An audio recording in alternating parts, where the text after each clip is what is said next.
que nuestro cerebro interpreta cómo está nuestro cuerpo, y esa información que tiene la lleva, la interpreta, la utiliza para pues tomar diferentes decisiones, es decir, que es una información vinculativa. Por ejemplo, la propiocepción es tan importante que se ha descubierto hace poco que es uno de los sentidos que nunca pierden las personas con enfermedad de Alzheimer. Es decir, su cerebro sigue sabiendo cómo está su cuerpo. Esto pues ha dado pie a considerar pues muchas técnicas basadas en el movimiento corporal para pues intentar reducir los déficits cognitivos asociados a enfermedades neurodegenerativas.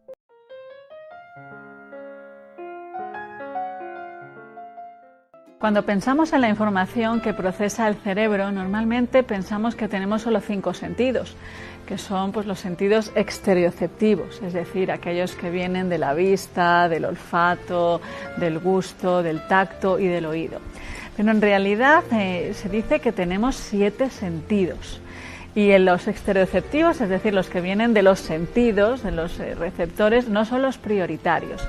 El sentido prioritario que tiene nuestro cerebro es la interocepción, es decir, la información que recibe el cerebro de dentro del cuerpo, las señales que le manda el intestino, el estómago, el corazón, la respiración. Todo eso es una información que procesa nuestro cerebro constantemente, y ese es el sentido prioritario.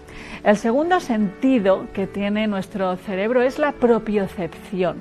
Hay gente que lo considera parte de la interocepción, pero hay investigadores que piensan que la propiocepción es un sentido aparte. Y la propiocepción es el sentido que da cuenta de cómo está nuestro cuerpo. Es decir, si estoy agachada, si estoy recta, cómo están mis hombros, cómo están mis brazos, cómo está mi estructura, mi esqueleto, cómo es nuestra arquitectura corporal. Y esa información que pues muchas veces se ha pensado que el cerebro sabe cómo está nuestro cuerpo, pero ya está, es una información pasiva.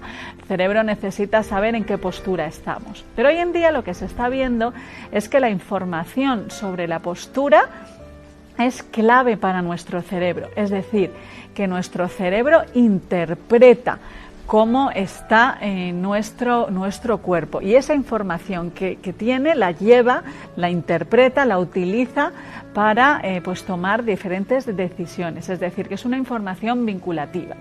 Por ejemplo, la propiocepción es tan importante que se ha descubierto hace poco que es uno de los sentidos que nunca pierden las personas con enfermedad de Alzheimer. Es decir, su cerebro sigue sabiendo cómo está su cuerpo. Esto pues ha dado pie a considerar pues muchas técnicas basadas en el movimiento corporal para pues intentar reducir los déficits cognitivos asociados a enfermedades neurodegenerativas. Imaginemos que estamos prestando atención a algo, ¿no? Estamos atendiendo a lo que estamos escuchando, por ejemplo, o a las sensaciones de nuestra respiración.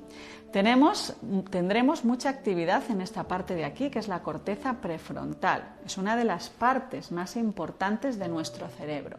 Vamos a hablar muchísimo de ella en la neurociencia del bienestar. La corteza prefrontal es casi la joya de la corona. Entonces, cuando nosotros estamos prestando atención a algo, todas estas neuronas de aquí están boom, boom, boom, boom, emitiendo descargas eléctricas a la vez. Están cantando en un coro. Pero es un coro que es muy peculiar, porque hay una parte del coro que está hablando en un lenguaje, otra parte que está hablando en otro, otra que está hablando en otro. Nuestro cerebro habla hasta casi 5 idiomas, se dice. Esos 5 idiomas les permite al cerebro comunicarse entre sí. Entonces, cuando nosotros realizamos cualquier tarea, el producir todas esas descargas eléctricas para el cerebro supone una cantidad de recursos hemodinámicos enormes. El cerebro produce muy poca energía, pero consume hasta el 20% de la energía que produce nuestro cuerpo, que comparado a su pequeño volumen es el órgano que más energía consume. Hacer cualquier tarea, por simple que sea, es un grandísimo esfuerzo hemodinámico para nuestro cuerpo. Entonces aquí tenemos la corteza frontal, que, pues como digo, está muy involucrada en procesos como el mantenimiento de la atención, la regulación de nuestro comportamiento, la inhibición de nuestra conducta, el diseñar una estrategia. Esto es la corteza frontal, tremendamente importante. Se ha visto a nivel científico que las personas que practican meditación de forma regular, sus cerebros tienen lo que conocemos como esa calma neuronal. ¿Qué significa esto? Pues que cuando no estamos involucrados, por ejemplo, en la lectura, en el quehacer de nuestra vida diaria, nuestras neuronas están más o menos silentes. No decimos que el cerebro exista, tiene cierta actividad, pero esa actividad está como pudiese ser un mar en calma.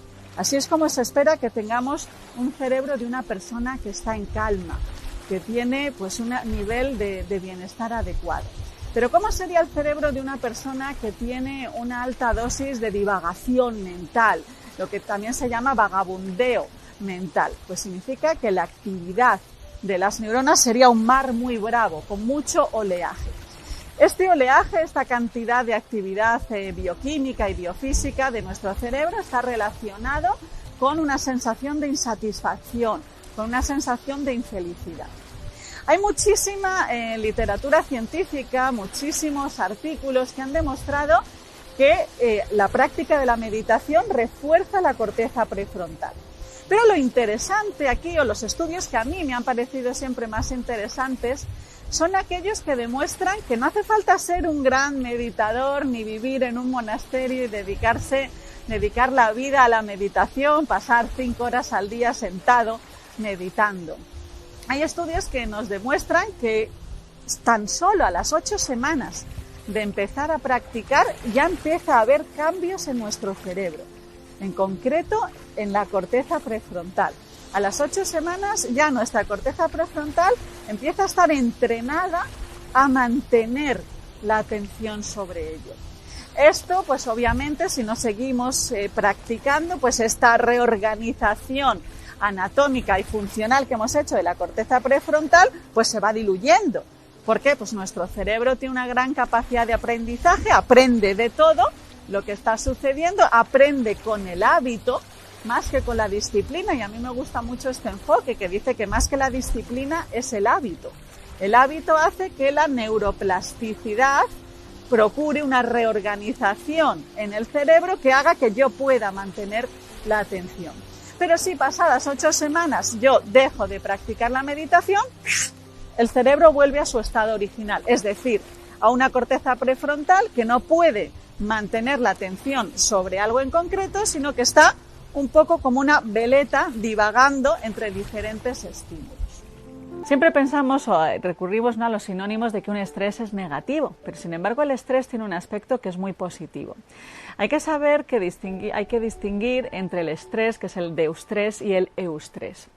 El eustrés es positivo, el eustrés lo necesitamos. Por ejemplo, imaginamos el caso de un accidente, de una explosión de algo, ¿no?, que nos asusta. Son los mecanismos que se activan instantáneamente en nuestro cuerpo para que nosotros podamos hacer frente a esa situación.